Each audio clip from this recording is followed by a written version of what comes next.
Agora nós temos uma outra pergunta feita ao vivo, da Eliane Alves. Ela vai dizer o seguinte: há várias causas que levam a uma gravidez indesejada e algumas mulheres veem como solução o aborto e a rejeição ao filho gerado. Como a igreja, de que forma podemos ajudar mulheres com gravidez não planejada? Esse é um debate forte hoje, né, nos nossos dias, esse debate do aborto. E assim, na minha concepção, né, eu me espanto cada vez que eu vejo um crente a favor do aborto. Cada vez que eu vejo um cristão dizendo que é legítimo abortar. Não existe nenhuma base teológica para eu dizer que pode abortar. Me apresente. Você que é cristão e quer defender o aborto, apresente qual texto bíblico você usa para fundamentar sua defesa. Eu tenho vários textos para dizer que não é correto. Agora, me dê uma passagem bíblica. Ah, mas é por causa da moça, do sofrimento. Tá, eu quero o texto bíblico. Eu quero um fundamento teológico para o aborto. Então, o aborto não é bíblico, é anticristão, é antivida, é um assassinato. Esse é um ponto. A Elane está falando aqui de situação, né, que muitas mulheres, por vezes, veem que a solução para aquele problema é abortar. Uma gravidez aqui indesejada. A gente tem alguns problemas aqui, né? Geralmente, a maioria das vezes em que acontece uma gravidez indesejada é numa relação sexual fora do padrão correto. Por que é indesejada? Porque é um caso amoroso. Estou dizendo que é tudo. A maioria das vezes. É porque é uma moça que namora e já envolve sexualmente com o namorado.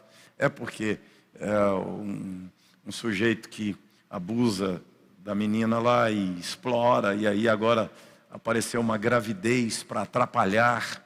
Ou seja, aqui há equívocos. Primeiro, os equívocos do comportamento sexual errado. É muito mais raro a gravidez indesejada de pessoas que são casadas. É muito raro. Isso não é o comum. Não é o comum as pessoas casadas que têm vida sexual, engravidou e aí quer abortar. Agora, a maioria das vezes, então para nós o problema é na raiz. O problema é na conduta sexual errada. Pessoas que não podem ter filhos porque não estão casados não deviam estar tendo vida sexual. Ah, isso é utopia, pastor. Não, isso é Bíblia. Isso é mandamento de Deus, não adulterarás. Continua valendo o século 21. Deus não deu a caneta para os psicólogos, sociólogos, antropólogos do século 21 falar em nome dele, decretarem verdades em nome dele. Continua na mão de Deus. Deus disse lá atrás que é pecado e continua sendo. Então, a solução é não engravidar, a solução é não viver sexualmente de forma equivocada. As pessoas estão casadas, engravidou. Não era agora, era daqui 2 anos, era daqui 3 anos. Olha, o filho veio. Na Bíblia, filho é herança do Senhor. Vocês se casaram, estão vivendo vida sexual, veio um filho, é herança do Senhor. É bênção de Deus, não mata a bênção de Deus. Cultive. Agora, como nós podemos ajudar mulheres com gravidez não planejada? A primeira coisa que fazemos é no aconselhamento, ajudar essas mães a entenderem que mesmo como fruto de um sexo errado, mesmo como fruto de um adultério, mesmo como fruto de um namoro errado, essa criança não é uma maldição. A maldição é o pecado de ter feito sexo fora do casamento, ter feito sexo do jeito errado. A criança veio, agora ela é uma bênção. Agora é um benefício de Deus. Então, em primeiro lugar, é o aconselhamento, é a ajuda que fazemos acolhendo essas pessoas. O princípio da igreja é sempre vai, não peque mais. Não é ficar jogando pedra em quem já pecou, torturando. A igreja não tem prazer em ficar. As pessoas às vezes nos olham assim, né? Parece que a igreja é uma comunidade que pecou, nós vamos ficar maldito, vai para o inferno, sujo, imundo. Não, nosso prazer não é esse. Nós dizemos que o pecado é pecado, apontamos que o pecado é pecado, porque o caminho para ser curado do pecado é reconhecer que o pecado é pecado. E a partir daí, vamos consertar. Então, a partir daí, vamos trabalhar. E a igreja tem feito outras coisas mais, que além do aconselhamento, nós ajudamos. Às vezes o problema é psicológico, é emocional, vamos ajudar. Às vezes o problema é conflito familiar. A menina vai ter que falar para o pai, para a mãe que engravidou, e o pai vai torturar, o pai vai jogar na rua. Já acolhemos, já ajudamos pessoas assim. A igreja, as igrejas têm abrigos, têm lugares para acolher meninas que a família rejeitou, ou para ajudar a reconciliar com a família, ou para ajudar a criar a criança. Nós temos aqui na igreja mães solteiras. E a igreja, ela não casou, a igreja é a família. Esse menino achou vários pais aqui, esse menino achou várias mães aqui. Temos mulheres novinhas, não é? Que a família até rejeitou, e aqui na igreja esse menino tem 10 pais. Gente que leva para casa, que ajuda a cuidar, gente que ajuda com material escolar, gente que ajuda com roupinha, virou padrinho, madrinha, avós, ou seja, a igreja ajuda acolhendo essas mulheres. Olha, se você está ouvindo, você é uma mulher, está criando seu filho sozinha, porque você teve aí uma gravidez indesejada, o pai não assumiu, vem para cá. Você vai encontrar mães, você vai encontrar tios, você vai encontrar avós. A igreja, essa grande família da fé. É filho de estupro, vem para cá. Esse menino é bem-vindo, essa mãe é bem-vinda. Nós vamos amar você, nós vamos ajudar você a criar esse menino, nós vamos ajudar você a criar essa menina. O que a igreja pode fazer? Abraçar e acolher e dignificar essas pessoas. Porque mesmo uma gravidez indesejada, foi indesejada pela mãe, foi indesejada pelo pai, foi indesejada pelo avô, não sei lá por quem, mas tenha certeza, nenhum ser humano que nasce é um acidente. Essa criança não é um acidente. Essa criança é fruto de algo ruim, mas, como falamos, providência. Até as coisas erradas Deus faz dar certo. E a providência de Deus conserta os descaminhos sexuais e resultando em gravidez, e essa criança vai ser convertida em bênção em nome de Jesus. É interessante, né? Eu creio muito nisso que o pastor Amaury falou. Eu creio que em hipótese alguma, o cristão deve ser a favor do aborto. Hipótese alguma, né? Não desconsiderando a causa da gravidez. Não é a mãe que está mais em questão ali. O que está em questão é a vida que está sendo gerada, né? Esse é o ponto, né? Quando agora a Argentina legalizou o aborto, a gente viu essa mídia brasileira assim totalmente tendenciosa, né, celebrando aquilo como o avanço da população argentina, apontando o desejo da mídia de que o Brasil vá na mesma direção. Mas isso é um motivo de grande tristeza, né? Em determinados canais tendenciosos de jornalismo, a pessoa fala assim: morreram no Brasil 200 mil pessoas de Covid. O governo não sabe o que fazer e tal. E fica aquela demagogia violenta, né? Aí a gente aponta assim, tá, quantos milhões de pessoas morreram abortadas no mundo? Você faz ideia desse número? São milhões de pessoas. Estima-se no Brasil cerca de 5 milhões de abortos. 5 milhões de abortos. No mundo são 55 milhões de abortos por ano. É a população de muitos 55 países. Os legalizados. Os legalizados, que você vê, fora o que aborta em casa, em clínica clandestina e tudo mais. Então, isso é um verdadeiro genocídio. Isso é a exterminação de pessoas, né? E a gente não encara como isso, né? A gente encara como o direito da pessoa de tomar a decisão. É uma vida ali, peraí, né? O que poderia ser aquela vida, né? Aí vem a discussão, quando a pessoa se tornou um ser humano? No momento da concepção já é um ser humano, você entende? E eu penso que, eu já vi muitos casos, que o médico disse assim, ó, tem esse problema, eu aconselho o aborto. E a mãe crente disse, eu não vou abortar. E tem o filho, e o filho nasce sem o problema. Ou às vezes nasce com o problema, mas a mãe dignificou a vida e cuidou daquela criança, porque Deus o mandou daquela forma, então Deus dará a providência, os meios para que aquela criança seja uma bênção na vida dessa família. Então, em hipótese alguma, e isso não é posição política, isso é posição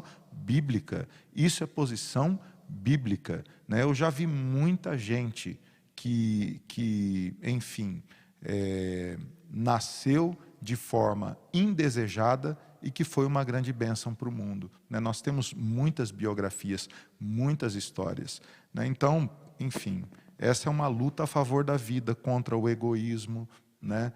É verdade, é uma posição difícil? É. Por quê? Porque do outro lado tem a questão do mérito em si, né?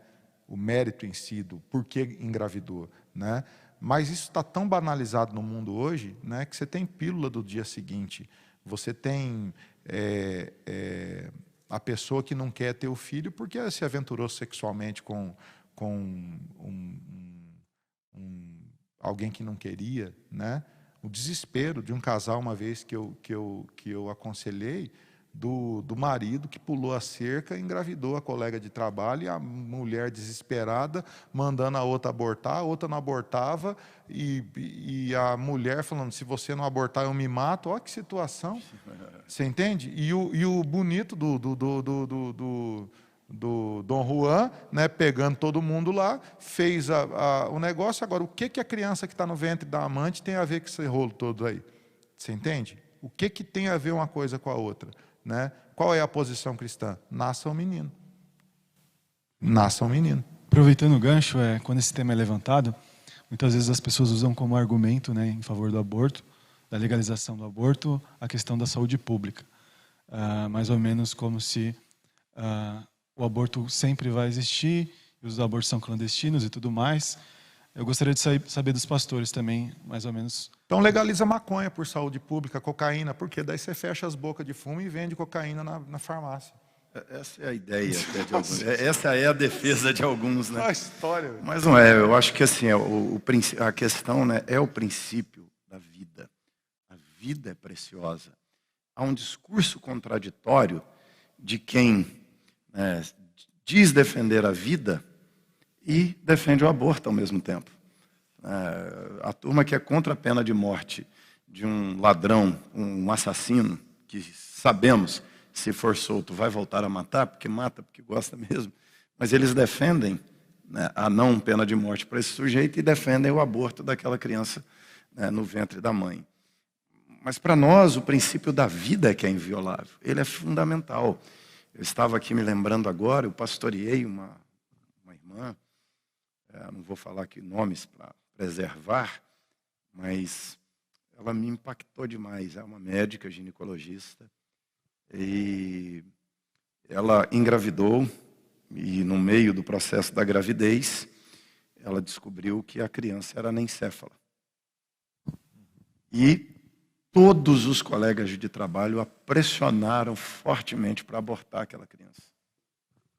E pressionaram a ela, pressionaram seu marido e achavam e diziam que era um absurdo que ela não abortasse aquela criança. Ela tomou uma decisão junto com o marido, os dois orando, que eles não iam abortar aquela criança. A criança, de fato, anencéfala, nasceu, viveu 2 horas. Mas aquele casal me impactou demais e me marcou. Isso já tem mais ou menos uns 14, 15 anos atrás. Aquela criança nasceu, viveu cerca de 2 horas ali, aparelhos e tal, e foi. E eles fizeram o sepultamento. Eu fui ministrar no sepultamento daquela criança. Mas eu fui assim, com o coração muito apertado, pensando no que eu ia falar. Mas quando eu cheguei ali, olha, aquele sepultamento foi mais bonito do que vários aniversários, porque eles fizeram uma festa de aniversário. Foi fenomenal. Tinha lembrancinha. Cada mulher que foi lá estava com uma bonequinha na mão. A menina tinha nome. Dignificou. Um caixãozinho lindo que eles prepararam. Fizeram um culto com liturgia. Tinha música, as palavras de Deus ali decretadas. E eu ministrei ali, mas assim foi leve. Eu fui achando que ia ser pesado. Mas cheguei ali, foi o velório mais leve que já ministrei na minha história. Uma criança que tinha nome. O nome da criança eu vou falar, porque eu guardei até hoje, Rebeca. Guardei até hoje. Mas foi um negócio assim, é um ser. Tinha um defeito, faltava um órgão, um cérebro. Mas era um ser humano. dignificado. Psicologicamente, isso fez bem aos amigos, isso fez bem aos pais, isso fez bem à mãe, curou o coração da mãe, isso fez bem ao pai, isso fez bem a mim como pastor, isso fez bem para os funcionários daquele cemitério, que eu vi vários chorando durante aquela cerimônia, de lágrimas, de alegria, de conforto, de consolo, de dignificação da vida. Agora eu pergunto, abortar aquela criança ia fazer bem para quem? Para o ego daqueles médicos? Ia fazer bem para quem? Para a vergonha dessa sociedade de gerar filhos fruto de relações sexuais obscuras? Para isso só que ia servir. Para mais nada. Agora, aquilo glorificou Deus e abençoou todo mundo naquele cemitério. E abençoou aquela criança, que é um ser. Ainda que sem o órgão chamado cérebro, mas é um ser. Então, eu entendo que o caminho é esse.